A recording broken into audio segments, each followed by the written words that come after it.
And the whole earth was of one language, and of one speech. And it came to pass, as they journeyed from the east, that they found a plain in the land of Shinar, and they dwelt there. And they said one to another, Go to, let us make brick, and burn them thoroughly. And they had brick for stone, and slime had they for mortar. And they said, Go to, let us build us a city and a tower, whose top may reach unto heaven. And let us make us a name, lest we be scattered abroad upon the face of the whole earth. And the Lord came down to see the city and the tower, which the children of men builded. And the Lord said, Behold, the people is one, and they have all one language. And this they begin to do, and now nothing will be restrained from them, which they have imagined to do. Go to, let us go down, and there confound their language, that they may not understand one another's speech.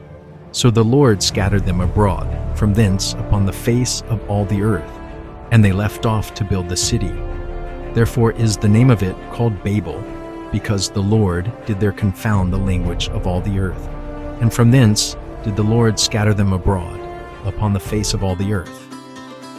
These are the generations of Shem. Shem was 100 years old, and begat Arphaxad 2 years after the flood. And Shem lived after he begat Arphaxad 500 years, and begat sons and daughters. And Arphaxad lived 35 years, and begat Salah. And Arphaxad lived after he begat Salah 403 years, and begat sons and daughters. And Salah lived 30 years, and begat Eber. And Salah lived after he begat Eber 403 years, and begat sons and daughters. And Eber lived 34 years, and begat Peleg. And Eber lived after he begat Peleg 430 years, and begat sons and daughters. And Peleg lived 30 years, and begat Reu. And Peleg lived after he begat Reu 209 years, and begat sons and daughters.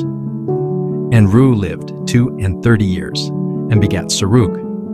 And Reu lived after he begat Serug 207 years, and begat sons and daughters. And Serug lived 30 years, and begat Nahor. And Serug lived after he begat Nahor 200 years, and begat sons and daughters. And Nahor lived 29 years, and begat Terah. And Nahor lived after he begat Terah 119 years, and begat sons and daughters. And Terah lived 70 years, and begat Abram, Nahor, and Haran. Now these are the generations of Terah. Terah begat Abram, Nahor, and Haran. And Haran begat Lot.